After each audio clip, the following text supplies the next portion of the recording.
4 भयंकर हत्याएं मध्य प्रदेश के मंझोली गांव को झकझोर कर रख देती। एक तांत्रिक रामनाथ दीक्षित, उसकी पत्नी गायत्री और बच्चे नेहा और किशोर के शव उनके घर के पिछवाड़े में दफन मिलते हैं। कैश और जेवर लूटे गए। गायत्री और नेहा के शवों के साथ बलात्कार हुआ है। इस हत्याकांड का मुख्य संदिग्ध है रमानाथ का छोटा भाई आनंद दीक्षित, जिसके साथ रामनाथ की अनबन थी पुश्तैनी घर को लेकर, जहां आनंद रहता है। आनंद ये घर अपने नाम ट्रांसफर करवाना चाहता था। रामनाथ की बेटी नेहा का बॉयफ्रेंड माधव भी पुलिस के रडार में है, क्योंकि कत्ल की रात उस घर में आखिरी फोन कॉल माधव ने नेहा को किया था। तीसरा संदिग्ध सूरज गुप्ता है। रामनाथ के बेटे किशोर के साथ सूरज की दुश्मनी थी, किशोर की गर्लफ्रेंड श्रेया को लेकर। अब अचानक से रामनाथ के 2 शिष्य लक्ष्मण और धीरज एक नया एंगल लेकर सामने आते हैं। रामनाथ के तांत्रिक सामग्री वाले संदूक से एक रहस्यमय लाल पोटली गायब है।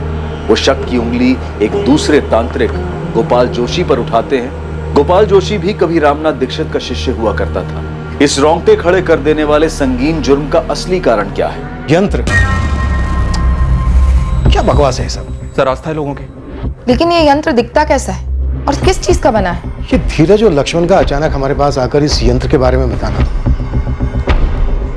अगर ये जेन्युइन टिप नहीं है तो फिर ये क्या है और क्यों है? रहस्यमय यंत्र वाली लाल पोटली के गायब होने की बात पुलिस के सामने आने से इस मर्डर मिस्ट्री को एक नया एंगल मिल गया। क्या इस नए एंगल में कोई सच्चाई थी, या फिर यह सिर्फ इन्वेस्टिगेशन को गुमराह करने के लिए एक शातिर पैंतरा था, ताकि असली गुनहगार से पुलिस का ध्यान हट जाए?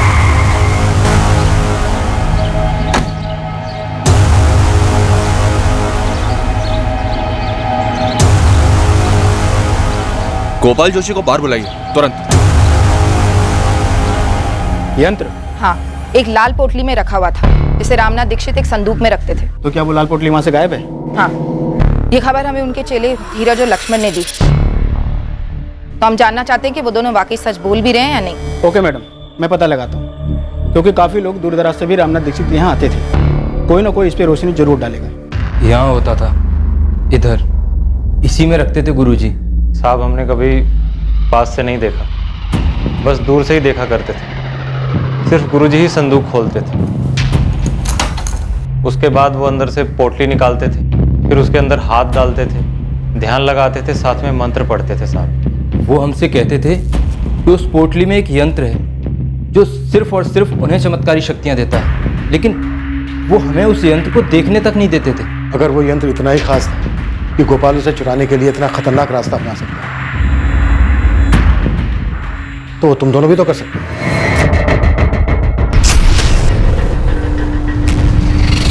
हम शिष्य थे गुरुजी के। वो तो गोपाल भी था। साहब वो यंत्र हमारे किसी काम का ना होता। अभी तो हमने विद्या पूरी सीखी भी नहीं थी, अभी तो पूरा ज्ञान आना बाकी था साहब। और साहब, उस यंत्र के लिए ज्योतिष विद्या का पूरा ज्ञान होना जरूरी होता है। सर, मैं अपने गुरुजी और उनके परिवार के साथ ऐसा करने के बारे में सपने में भी नहीं सोच सकता। अब मुझे नाम बताइए उसका, जिसने मेरा नाम घसीटकर इतनी घिनौनी हरकत का इल्जाम मेरे सर डालने का प्रयास किया। गोपाल तू तो तांत्रिक है ना, तू खुद पता नहीं कर सकता क्या अपनी शक्तियों के साथ? वैसे अब तो भीड़ बढ़ गई होगी ना तेरे पास, वो लाल पोटली मिलने के बाद। भीड़ बढ़ गई होगी? लाल पोटली? कौन सी लाल पोटली सर, क्या बात कर रहे हैं आप? हमारे पास इस बात के पक्के सबूत हैं कि तुम उस यंत्र के पीछे पड़े थे गोपाल। ये क्या बात कर रहे हैं सर? मतलब मैं क्या करता हूँ उसका? और मुझे तो पता भी नहीं कि आप जिस यंत्र की बात कर रहे हैं वो दिखता कैसा है। लाल पोटली तो देखी होगी, जिसमें हाथ डाल के रामनाथ ध्यान लगाता था। मैं स्वीकार करता हूँ कि मैंने वो पोटली देखी थी जब मैं गुरुजी के यहाँ शिष्य हुआ करता था, लेकिन गुरुजी ने स्पष्ट रूप से मुझे बताया था कि ये यंत्र सिर्फ उनके उपयोग के लिए। जंगल में कड़ी तपस्या करने के बाद उन्हें यह यंत्र प्राप्त हुआ था। सर, मुझ पे उंगली उठाने वाले वो लक्ष्मण और धीरज हैं, मैं बता सकता हूं, पर मेरी बात भी तो सुनिए कि मुझ पर यह झूठा आरोप वो किसी और के कहने पे लगा रहे हैं। तुमने उनके सलाह दी थी ना कि संदूक में वो लाल पोटली नहीं है, ये बात वो हमसे ना बताए। झूठ, बिल्कुल झूठ। मैंने तो उनको बिल्कुल इसके विपरीत सलाह दी थी। तुम दोनों को तब के तब बता देना चाहिए था पुलिस को कि संदूक से लाल पोटली गायब है। तुम लोगों ने बताया क्यों नहीं अभी तक? गोपाल भाई, हमें लगा ही नहीं कि गुरुजी और उनके परिवार का कत्ल उस यंत्र की वजह से हो सकता है। अरे उससे तुम्हें क्या लक्ष्मण? तुम्हारा काम पुलिस की सहायता करना है। जाओ जाकर के पुलिस को सब कुछ बताओ, जाओ। सर सीधी सी बात है, इन दोनों लड़कों को आनंद दीक्षित ने भेजा था आपके पास। तुम्हारे पास इस बात का कोई सबूत है गोपाल? सबूत की क्या आवश्यकता है सर, जाहिर सी बात है, आनंद और गुरुजी के बीच में पुश्तैनी घर को लेकर के विवाद था, और मुझसे भी, क्योंकि गुरुजी मुझसे सलाह मशवरा करते थे। इतना बड़ा नामचीन तांत्रिक अपने छोटे भाई के गलत इरादों को नहीं देख पाया। यही तो दुर्भाग्य है सर, अपनी शक्तियों से पूरी दुनिया की मदद करने, अपने खुद के पीठ पे छुरा भोगने वाले अपने भाई को नहीं पहचानता। अगर वो यंत्र गायब है तो वो आनंद के पास ही। क्या पुलिस को संदूक में से यंत्र मिला? आनंद को भी उस यंत्र के ताकत के बारे में जानकारी थी। अब 2 और 2 की कड़ी जोड़कर देखिए, आनंद ने पहले उन 2 पाखंडी शिष्यों से यह कांड कराया, उसके बाद यंत्र को हासिल किया, उसके बाद उन दोनों को मेरे पास भेजा गायब यंत्र की जानकारी देने के लिए, और फिर मुझ पे इल्जाम लगाया। तभी मैं सोचूं कि ये दोनों मुझसे ऐसे मिलने क्यों आए। सर अब पूरा गणित बिल्कुल सही बैठ गया। ये पूरी साजिश के पीछे आनंद का ही हाथ।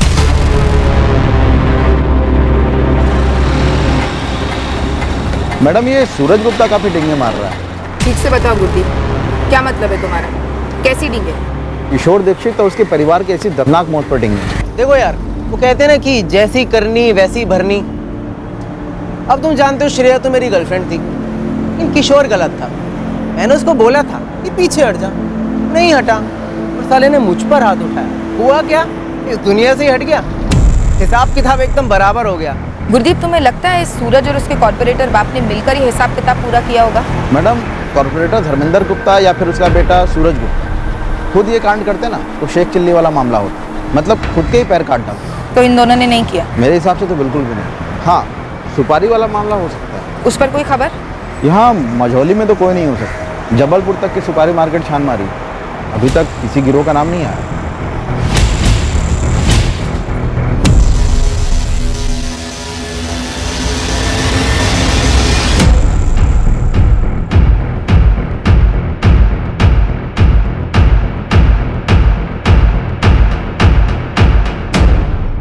करीबन 20 लोगों से बात हुई है जो रामनाथ दीक्षित के पास जाते थे अपनी समस्या लेकर।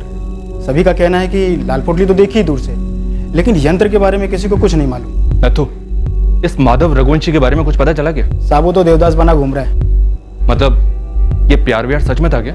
उसके और नेहा के कॉलेज में बात हुई। वहाँ के लोगों का कहना है कि दोनों का सीरियस रिलेशनशिप था। मतलब मोटा मोटा अब हमारे रडार पर सिर्फ आनंद दीक्षित और गोपाल जोशी है, और दोनों पर ही बात आगे नहीं बढ़ रही है। साहब ये रामनाथ के चेले लक्ष्मण और धीरज दोनों की थोड़ी खातिरदारी करो, जरूर कुछ उगलेंगे।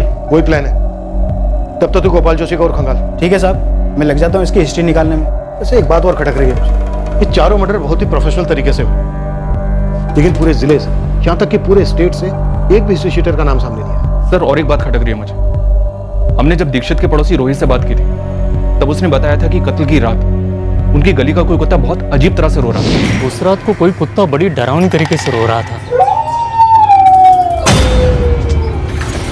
सर मुझे कोई बहुत ही शातिर और बेरहम साजिश की बुआ रही है। यह सिर्फ किसी हिस्ट्री शीटर का अंजाम दिया जुर्म नहीं लग रहा है। यह किसी ऐसे आदमी का काम है जो दीक्षित परिवार और उनके घर मोहल्ले के हालात से अच्छी तरह से वाकिफ था, जिसके चलते इस साजिश को आराम से अंजाम दिया जा सके। काफी आराम से मुझे घर की बैकसाइड को खोदने के लिए उनके पास पूरा था। इस साजिश का हर पहलू खौफनाक तो था। जिस तरह से चारों को मौत के घाट उतारा गया था, जिस तरह से दोनों औरतों पर सेक्सुअल असॉल्ट किया गया था, और जिस तरह से चारों को दफनाया गया था। पर क्या वो अदृश्य यंत्र जिसे इस केस से जुड़े किसी भी व्यक्ति ने नहीं देखा था, क्या सिर्फ एक लाल पोटली में छुपा हुआ वो यंत्र इस नरसंहार का कारण? सिर्फ एक यंत्र?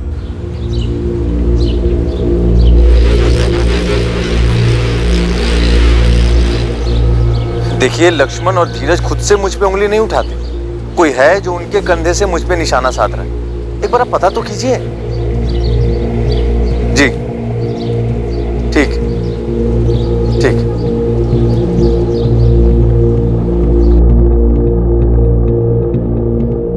पापा, पुलिस आई है आपसे बात करने। आनंद, आपने कैश और जेवर चोरी होने की इंफॉर्मेशन तो दी थी, लेकिन संदूक वाली उस लाल पोटली का जिक्र नहीं किया था जो चोरी हो गई थी, जिसमें रामनाथ जी का यंत्र था। आपने मुझे संदूक खोल कर दिखाया कब? मुझे कैसे पता चलता? हमने एक दफा नहीं आपसे कई दफा पूछा था उस चाबी के बारे में, जिसे रामनाथ जी अपनी कमर से लटका कर रखते थे। कैसे बताता मैं? मुझे क्या मालूम था वो चाबी संदूक की है? और आपको भी तब मालूम पड़ा जब लक्ष्मण और धीरज ने आपको बताया। हमें पता चला है कम से कम 2 लोग थे, ऐसे 2 लोग जो घर के चप्पे चप्पे से वाकिफ थे, रामनाथ दीक्षित के परिवार की दिनचर्या से वाकिफ थे। बोलो, कैसे अंजाम दिया इस कांड को? क्या क्या किया, कैसे किया?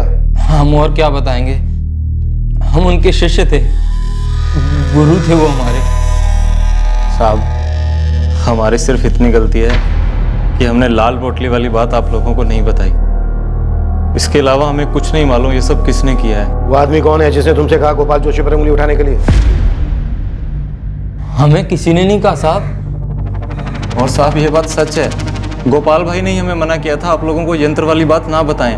2 घंटे दे रहा हूं तुम दोनों को, अच्छे से सोच लो।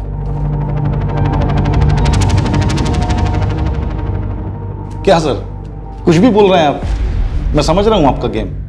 आप तुक्का लगा रहे हैं मुझसे कुछ भी बुलवाने के लिए। कोई तुक्का नहीं लगा रहे।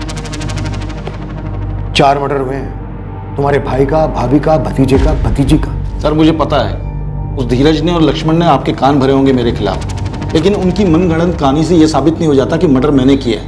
और रही बात उस यंत्र की, मुझे मालूम पड़ा कि वो चोरी हो गया, लेकिन सर वो लाल पोटली वाला यंत्र, हमेशा से उस पर मैं हंसता था। सस्ती नौटंकी के अलावा कुछ भी नहीं था मेरे लिए वो। और अपने भैया को भी मैं कभी कोई चमत्कारी गुरु नहीं मानता था, एक नंबर का पाखंडी समझता था उनको। सैकड़ों लोग आते थे उनके पास। सर दुखी और परेशान आदमी उम्मीद की हर चौखट पे माथा टेकता है, और मेरे भैया उम्मीद की पुड़िया बना के देने में माहिर थे। और वो पुड़िया थोड़ी देर के लिए लोगों को सुकून देती, सुकून के अलावा कुछ नहीं। और ये जो यंत्र मंत्र है ना, सब ढकोसला था, एक पैसे की चमत्कारी शक्ति नहीं थी उसमें। तुम मेरी शक्तियों को मानो या न मानो उससे कोई फर्क नहीं पड़ता मुझे। तुम्हें बस घर का लालच है, उसी की बात करो। लालच नहीं, हक है मेरा। पुश्तैनी मकान है वो। एक तो आप मकान छोड़कर अपनी ये पाखंड की विद्या सीखने चले गए, और दूसरे उस मकान की मरम्मत के लिए पानी की तरह पैसा बहाया मैंने। और तीसरी सबसे अहम बात, माँ बाबूजी की सेवा की आखिरी दम तक, जब आप दुनिया को ठग के पैसे कमा रहे थे। और इन सब के बावजूद आपको अच्छी खासी रकम दी मैंने मकान के नाम पे। और अब जो आप मांग रहे हैं ना, वो लूट है, और आप लूट में माहिर हो चुके हैं अपनी यंत्र मंत्र की विद्या से। आज 30 लाख कीमत है उस घर की, मैं तुमसे 15 मांग रहा हूं, आधा। तुम बाकी के 7 लाख दो, मैं आंख मूंद कर कागजात पे दस्तखत करता हूं। रही बात यंत्र तंत्र की, वो मेरा पेशा है, उससे तुम्हारा कोई ताल्लुक नहीं।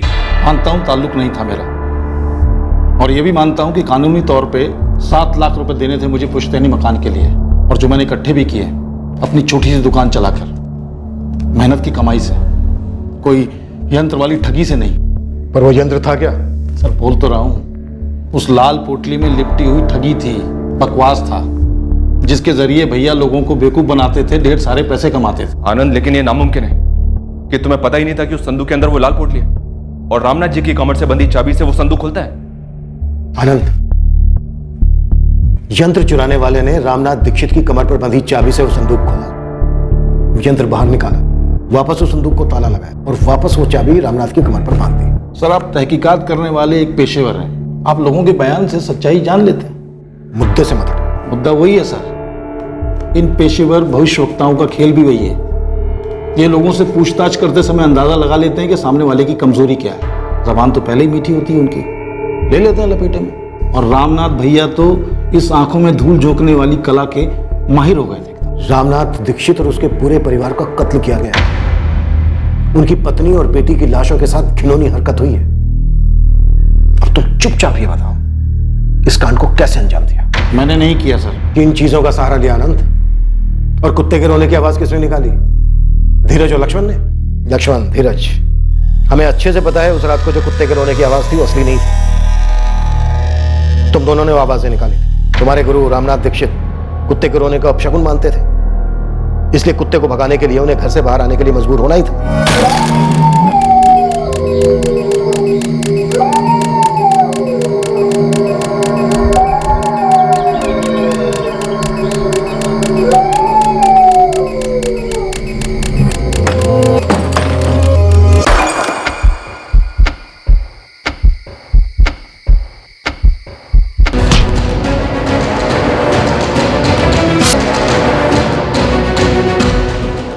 इसी तरीके से मारा? हाँ या ना? कि किसी भी तरह से रामनाथ दीक्षित को घर से बाहर लाओ, मारो, फिर घर में घुसकर बाकी सबको भी मार डालो। रात में कुत्ते के रोने को अपशकुन माना जाता है। तुम्हें पता था? कुत्ते को चुप कराने के लिए रामनाथ बाहर आएगा ही आएगा। यकीन नहीं होता सर कि आप जैसा पुलिस अफसर एक अंधश्रद्धा को अपनी तहकीकात का आधार बनाएगा। खैर, अब मुद्दे से भटकना बंद करें और उन दोनों को बुलाएं, नालायकों को, लक्ष्मण और धीरज को, और मेरे मुंह पे कहलवाएं कि मर्डर मैंने करवाया है। जब जरूरत पड़ेगी तब करेंगे। जरूरत होगी तो भी नहीं करवा पाएंगे आप, क्योंकि ये सब झूठ है। और इस कांड के पीछे अगर मैं होता भी तो इतना मूर्ख नहीं हूं कि उन्हीं दोनों को चुनूंगा जिनको आपके शक के दायरे में आना ही आना था। तो फिर किन्हें चुना? किससे करवाया? कौन सा गिरोह? गिरोह तो मेरे भैया चला रहे थे, अंधश्रद्धा का गिरोह। और हम दोनों भाइयों के बीच में पुश्तैनी मकान को लेकर मसला था। कोई नफरत नहीं थी कि मैं उनका मर्डर करवाता। आप ऐसे आदमी को ढूंढिए जिसे मेरे भैया से इतनी नफरत हो कि मेरी भाभी और भतीजी। आप जितनी मर्जी पूछताछ कर लीजिए सर, लेकिन मैं वो आदमी नहीं हूं जो इतनी घिनौनी हरकत करता, और वो भी अपने भाई के साथ। हर मर्डर केस में क्रिमिनल अपने पीछे कोई ना कोई सुराग छोड़ ही जाता है मंचन। इस केस में 4 मर्डर हुए, 2 सेक्सुअल असॉल्ट हुए, लेकिन क्रिमिनल ने एक भी ऐसा निशान नहीं छोड़ा जिसके बलबूते हम किसी नतीजे पर पहुंच सके। सर, सारे एंगल्स इस वक्त पर्सनल हैं और रहस्यमय लाल पोटली में लिपटा हुआ वो जादू यंत्र, लेकिन इनमें से कोई भी एंगल कोई स्ट्रॉन्ग रीजन नहीं दे रहा। इस केस में एक बात और गौर करने वाली है मनचंदा। सेक्सुअल असॉल्ट बहुत ही विकृत तरीके से हुआ, लाशों के साथ रेप किया गया, लेकिन क्रिमिनल ने वहां भी कोई अपना निशान नहीं छोड़ा। वेजाइनल स्वैब्स में कोई सीमेन के स्टेन्स नहीं मिले हैं। मतलब मुजरिम ने या मुजरिमों ने कॉन्डोम यूज किए होंगे। प्राइवेट पार्ट्स पर जख्म तो हैं, तो यस, कॉन्डोम्स यूज किए होंगे। और डॉक्टर, रेप कत्ल होने के बाद हुए? हाँ, इस हद तक विकृति।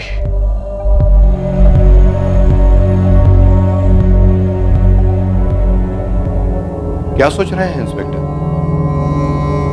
मनचंदा, एक बात मेरे दिमाग में आई थी। इस केस में क्रिमिनल ने सेक्सुअल असॉल्ट के लिए जो तरीका अपनाया वो काफी विकृत तो है, लेकिन इन्वेस्टिगेशन के पॉइंट ऑफ व्यू से काफी सेफ भी है। पकड़े जाने का डर मिनिमम है। अगर उसने रेगुलर तरीका अपनाया होता तो शायद सीमेन के ट्रेसेस से वो पकड़ा जाता। इस पूरी वारदात को अंजाम देने के लिए उसने दिमाग काफी तेज लगाया है। जी सर। मनचंदा, इस केस में हम पर्सनल एंगल को ठीक से फोकस कर रहे हैं ना, या फिर हमसे कुछ छूट रहा है? तो फिर और कौन हो सकता है सर? कोई राह चलते चोरों चक्के? पर इसकी भी तो हमें कोई लीड नहीं मिली है।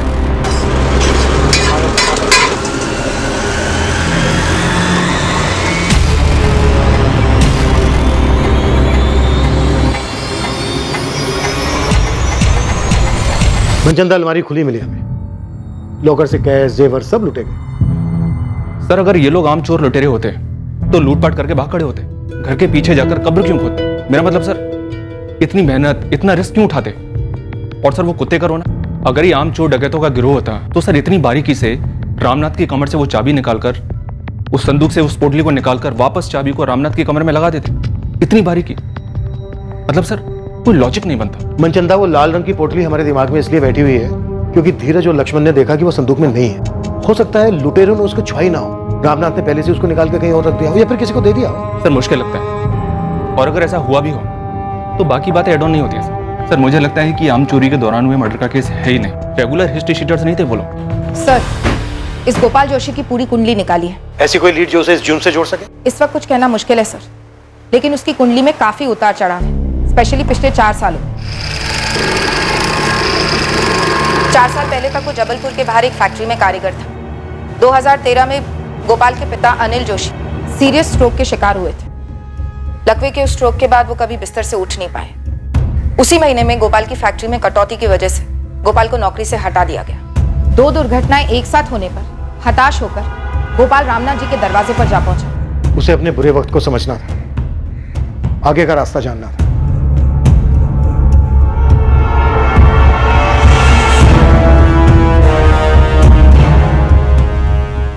मैडम, फिर सुनने में आया कि रामनाथ के कहने पर गोपाल जोशी ने कोई बलि चढ़ाई। कैसी बलि? नर बलि? नहीं, चौकी अहमद किसी जानवर की बलि चढ़ाई। ये सब तो ठीक है न, लेकिन क्या गोपाल की रामनाथ जी के साथ कोई अनबन हुई थी? किसी बात को लेकर झगड़ा, या उस लाल पोटली वाले यंत्र को लेकर कोई मसला? मैडम, इतना पता चला है कि रामनाथ से मिलने के बाद गोपाल को कई नई नौकरियां मिली, लेकिन वो कहीं टिक नहीं पाया। फिर वो रामनाथ का ही भरोसेमंद शागिर्द बन गया। रामनाथ कभी कभी अपने कुछ भक्तों का भविष्य गोपाल से पढ़वाने लगा।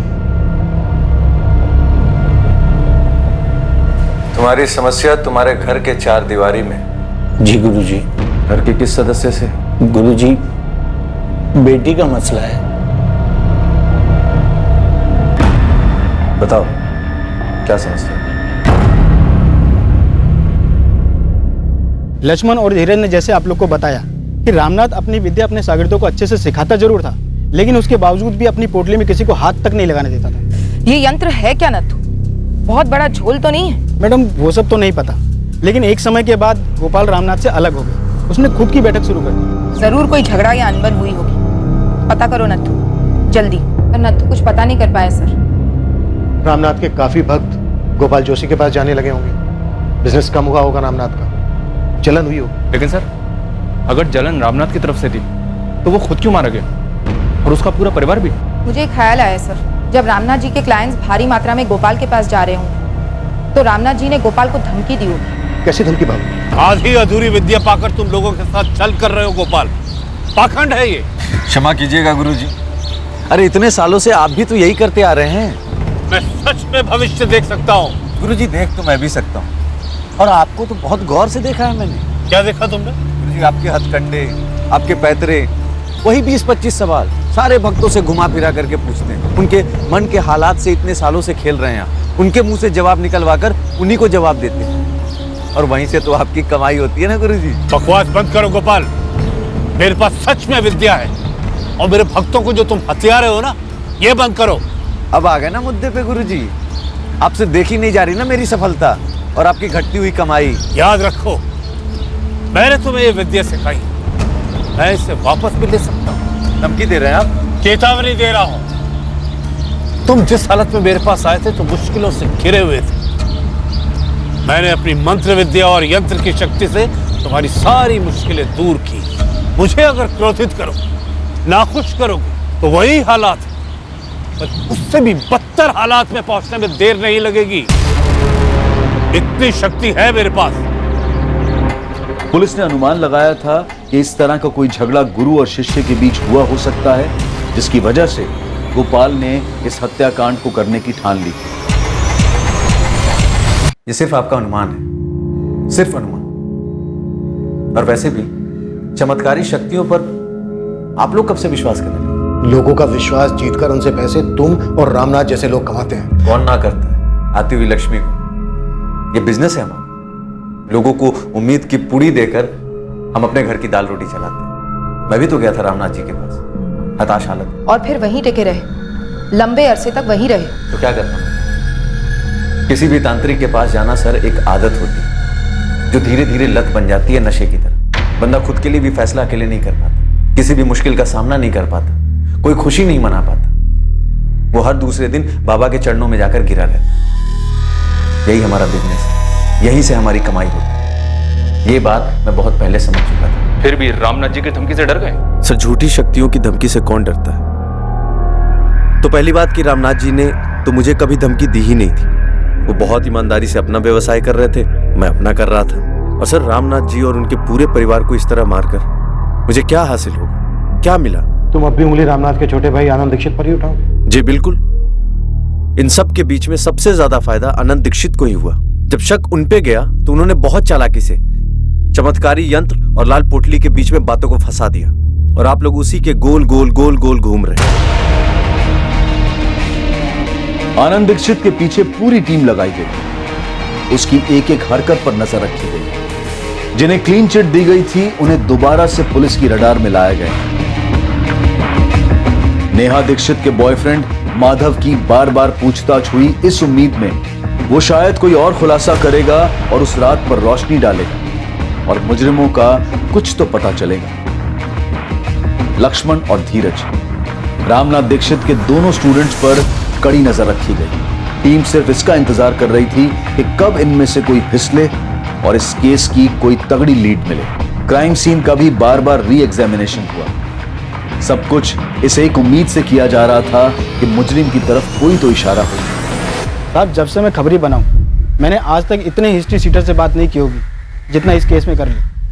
मैं लगभग दावे के साथ कह सकता हूँ ये काम किसी हिस्ट्री शीटर का तो नहीं है। तो फिर कौन हो सकता है? अगर ये रामनाथ दीक्षित के शागिर्दों में से कोई नहीं है, इसमें कोई हिस्ट्री शीटर इन्वॉल्व नहीं है, तो फिर वो कौन हो सकता है जो एक रात आया, घर में चोरी की, 4 मर्डर किए, 2 सेक्सुअल असॉल्ट किए, फिर लाशों को घर के बैक साइड में दफना कर बिना कोई सबूत छोड़े चला गया?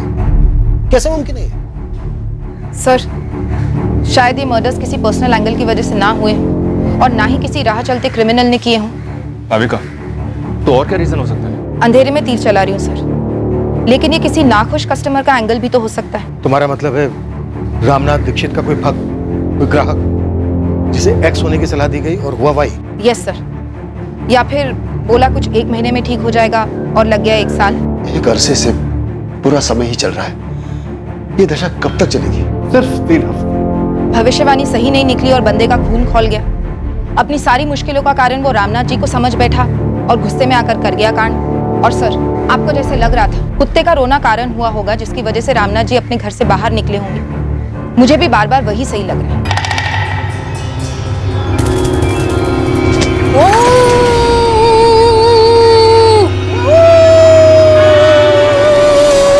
और सर, कुत्ते का वो रोना सिर्फ एक पैतरा नहीं था, मैसेज था एक घायल इंसान का रामनाथ जी के लिए कि सुनो, जिस पर तुम इतना विश्वास करते हो आज वो तुम्हारी मौत का कारण बनेगा। एक बौखलाए हुए भक्त की मानसिकता। मैडम, खूनी अगर भक्तगण में से है तो उसको ढूंढना घास की बोरी में सुई ढूंढने के बराबर होगा। सालों से भक्त आते हैं, कई सारे मध्य प्रदेश से, कई बाहर से। भाविका, हमने भी तो ऐसे कई लोगों से बात की है जिन्होंने रामनाथ से पुड़िया ली थी। मुश्किल से 4-5 ऐसे होंगे जिनको लाभ हुआ होगा। अब एक तांत्रिक की भविष्यवाणी का सच ना होना इसका मतलब ये तो नहीं कि कोई इतनी बुरी तरह से बदला लेगा।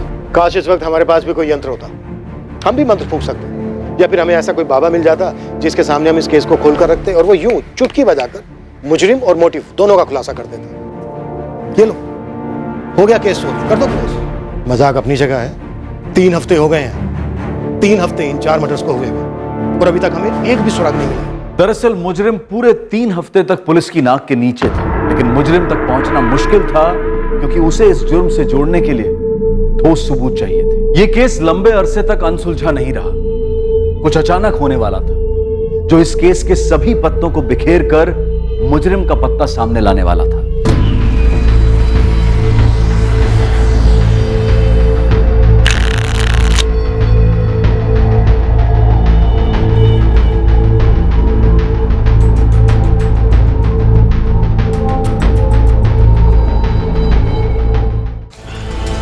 नथु, चाय तो चढ़ाओ, खबर है। चाय और ये टाइम? चढ़ा तो सही। ले मुस्तान, चाय कड़क पिला रहा हूँ तो खबर भी कड़क होनी चाहिए।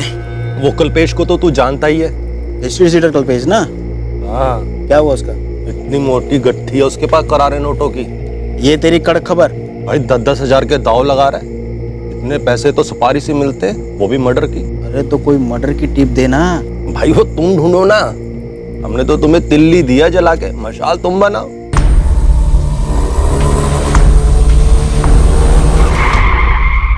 सब क्या कर रहे हो साहब? गाले क्या कर साहब? साहब आप लोग क्या करने वाले साहब?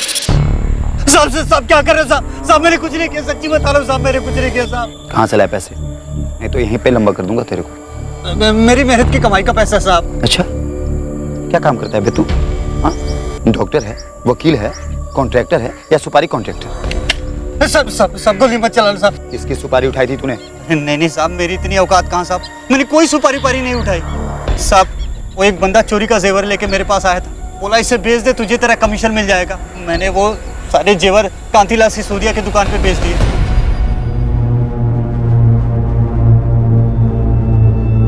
5 लाख का माल था साहब। कांतीलाल सिसोदिया ने मुझे 4.25 दिए, मैंने उसमें से 50 रखा, बाकी सामने वाली पार्टी को 3.75 दे दिए। पूरी ईमानदारी का सौदा था साहब, मैंने कोई सुपारी पारी नहीं उठाई साहब, और नहीं कोई लूटपाट किया। पार्टी का नाम बता। छोड़ो ना साहब, साहब आप एक काम करो, मेरे 50 में से 10 रख लो।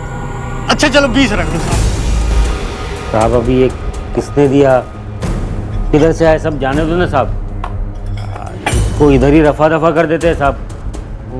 मैं तो इस सबको पिघला देता हूँ साहब, आप अपना शेयर बोलो ना साहब। रामनाथ दीक्षित। क्या फर्क पड़ता है साहब, जाने दो ना हम लोगों को। ये तो वही है ना जिसका मर्डर हुआ था, बेटा बेटी बीवी सब साफ, चोरी वाला तांत्रिक, राइट? साहब आप तो मेरे को जानते हो साहब, मेरा इससे कोई लेना देना नहीं है साहब, ये सब आप रख लो साहब, ये कल्पेश को अंदर डालो। अरे क्या अंदर डालो साहब, मेरा इस हत्या से कोई लेना देना नहीं है। तो उसका नाम बता जिसका वास्ता है।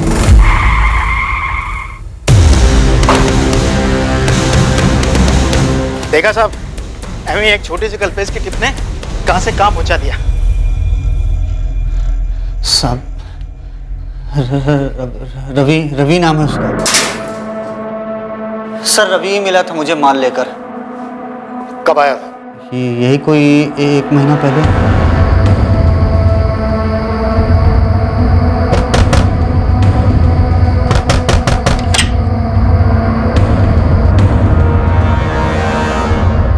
ये देख, ये बेच ले। इतना माल आया कहाँ से? तुझे उससे क्या? कम से कम 7-8 लाख के तो होंगे। अबे नहीं बे, 7-8 लाख के नहीं है। फिर कितने के होंगे? अब यार ये तो जौहरी बताएगा ना, जितनी कीमत होती है उससे कम ही मिलता है। इनका हिसाब किताब तो तुझे पता ही है। पर भाई जो भी कीमत लगे, मेरा कमीशन फिक्स्ड है 50। ठीक है, तो डील तो करा दे, अपना कमीशन रख लेना। लेकिन हाँ, मेरी हरी झंडी मिलने के बाद ही माल निकालना। रवि को मैं काफी सालों से जानता हूँ, उसे पता कि मैं चोरी का सामान बेचता हूँ, इसलिए वो माल लेकर मेरे पास आया था। ये रवि है कौन? किसी गिरोह का है?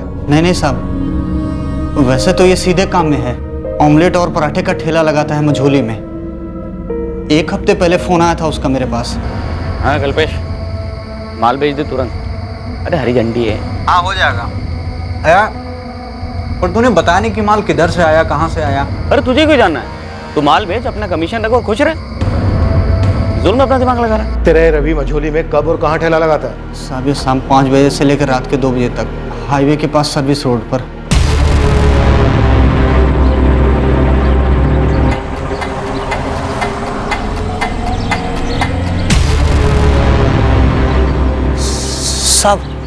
साहब हो रहा साइकिल पर रवि।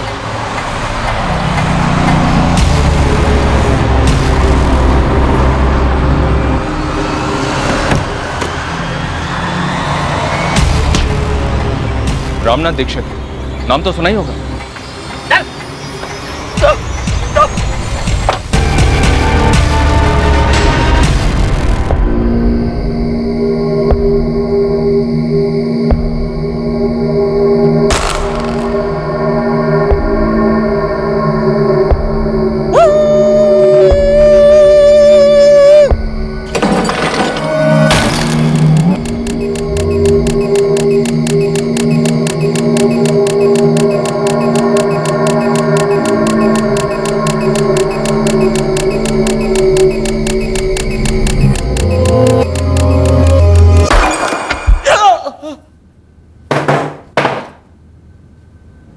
किसके कहने पे ये सब किया रवि? महीने भर से हम इस केस के पीछे चक्कर काट रहे हैं। अब अगर तूने तनिक भी दिल लगाई ना तो असली कुत्ता समझ के पीटूंगा तुझे, और असली कुत्ते की तरह रोएगा तू रात भर।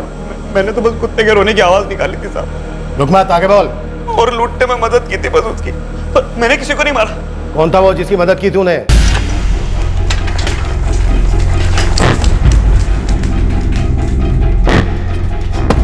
धीरज, धीरज, पुलिस को वो बंदा मिल गया है जिसने गुरुजी के जेवर बेचे। क्या क्या बोला वो? क्या हुआ जी? अपना भैया के घर से चोरी हुए जेवर पुलिस ने बरामद किए हैं। थाने बुलाया मुझे। कहीं ये उनकी कोई चाल तो नहीं है? पता नहीं, देख आता हूँ।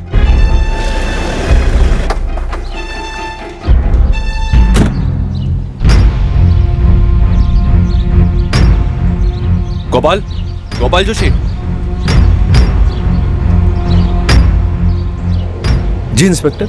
मुजरिम पकड़ लिया हमने। कौन है? बताते हैं, चलो हमारे साथ। बताइए ना सर, किसे पकड़ा है आप लोगों ने? एक क्रिमिनल है, हिस्ट्री शीटर। कौन है ये? पहले जबलपुर पुलिस ने उसे पकड़ा था पैसों के साथ, जो उसने कुछ जेवर बेचने के बाद कमाए थे बतौर कमीशन। अच्छा, फिर जेवर बरामद हुए। और उन जेवर में से चांदी के एक गिलास पर रामनाथ दीक्षित का नाम लिखा हुआ था। फिर ये कल्पेश मझौली में एक बंदे से मिला जिसने कल्पेश को वो जेवर दिए थे बेचने के लिए। रवि नाम है उसका। इस रवि को वो जेवर बेचने के लिए किसने दिए थे? गोपाल जोशी। किसने दिए थे सर? अब मुझसे क्यों पूछ रहे हैं? हमारा अंदाजा इतना भी गलत नहीं था और तेरे ऊपर तो शक हमें पहले से ही था, बस सबूत नहीं था हमारे पास। अब हम तुझसे तोते की तरह सच बुलवाएंगे, फिर तेरी भविष्यवाणी की जाएगी, समझा?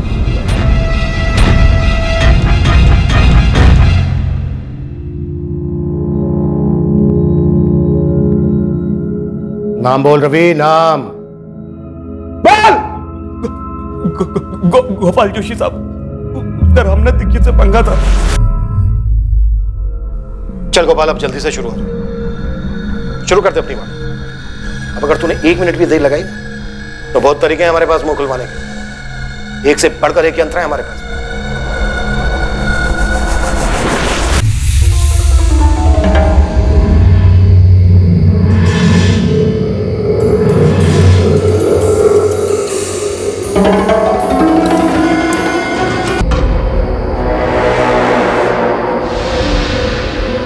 मैं वो कसाई वाला चॉपर ले आऊंगा, एक बार में काम तमाम।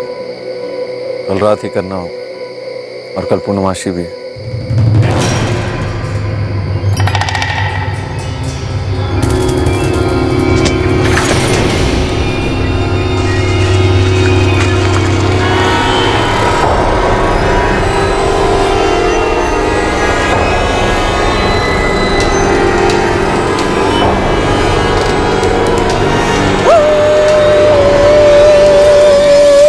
दरवाजा खटखटाता है तो चारों में से कोई भी दरवाजा खोल सकता था, लेकिन मुझे यकीन था कि कुत्ते की रोने की आवाज सुनकर गुरुजी ही दरवाजा खोलेंगे। उन्हें लगता कि कोई अपशगुन हो, क्योंकि कोई बचता तो वो भागता, शोर मचाता, लोग इकट्ठे हो जाते। मतलब पूरी फैमिली का सफाई करना है, ये पहले से तय था? नहीं साहब, मैंने किसी को नहीं मारा। मैंने तो बस चोरी में मदद की थी और लाशों को दफनाने में। गायत्री दीक्षित और नेहा दीक्षित की लाशों के साथ जो किया वो किसने किया? बोल गोपाल, सुन रहा हूं मैं, बोल।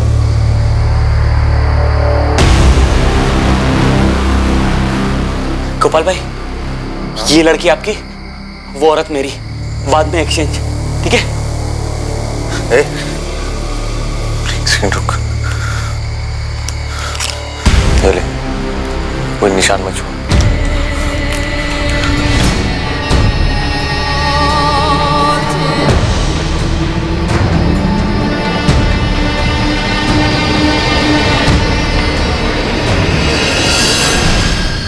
इतना सब कुछ तूने उस लाल पोटली के लिए किया, उस यंत्र के लिए?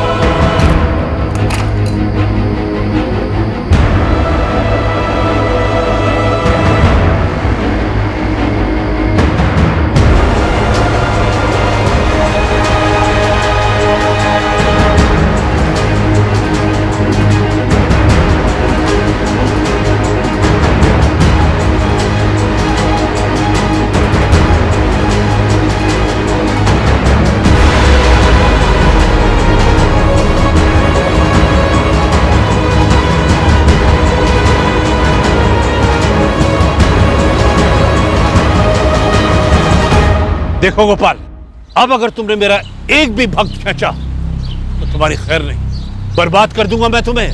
पहले मुझसे मेरी विद्या सीखी और अब तू मेरे ही ग्राहक छीन रहा है। तेरी इतनी हिम्मत! इतने सालों में पहली बार आपके मुंह से भक्त की जगह पे ग्राहक सुन रहा, बड़ा अच्छा लगा। पाखंडी नहीं है आप मेरी तरह, धंधे वाले हैं और धंधे में नए ग्राहक बनाना अन्याय नहीं है, लेकिन पुराने वाले को भी पकड़ के रखिए।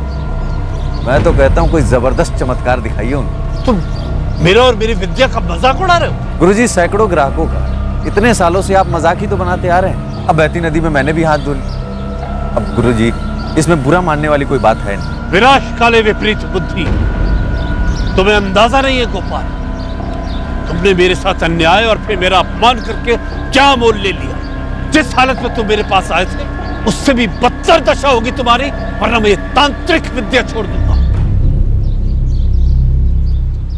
एक डर अंदर ही अंदर था मेरे, कहीं गुरुजी के पास उस यंत्र की ताकत हो, शायद दुनिया में ऐसी कोई ताकत हो। और ये ख्याल मुझे दिन रात अंदर से खाने लगा। मैं अपने ग्राहकों को सही से सलाह नहीं दे पा रहा था और धीरे धीरे ग्राहक कम होते चले। जो कमाया था वो घटता चला गया। तब मुझे यकीन होने लगा कि ये सब यंत्र के कारण होगा। गोपाल भाई, यही है वो यंत्र जो आपके कलेजे का पत्थर था? गोपाल भाई कुछ बोलिए, इतना सब कुछ इस मामूली से पत्थर के लिए? इसकी धमकी से ये मेरी जिंदगी बर्बाद करने चला था। अब देखो खुद का।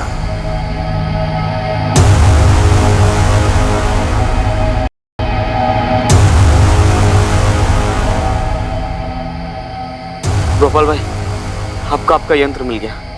मुझे लगता है अब यहाँ से निकलना चाहिए। 4:30 हो चुके हैं। घर से नकद और जेवर लेके चलते हैं। चलिए। लाल पोटली कहाँ है? जला दी मैंने।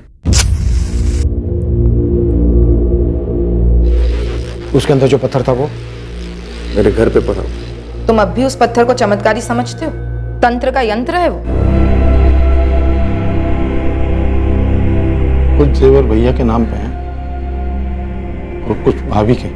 उस पोटली में सच में सिर्फ ये पत्थर था? हाँ, सिर्फ पत्थर, और तुम लोगों के लिए यंत्र। मुझे इसके बारे में कभी कुछ पता नहीं था, लेकिन इतना मालूम था कि जो भी ये बकवास है।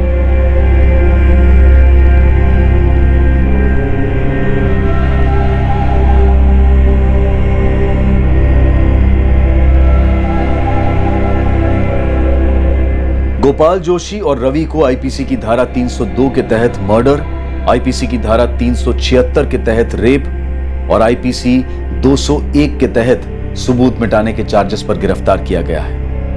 रामनाथ दीक्षित से बदला लेने और उसके यंत्र को हथियाकर उसकी चमत्कारी शक्तियों को खुद पाने की निर्भीकता में गोपाल जोशी ने इन 4 भयंकर हत्याओं को अंजाम दिया था,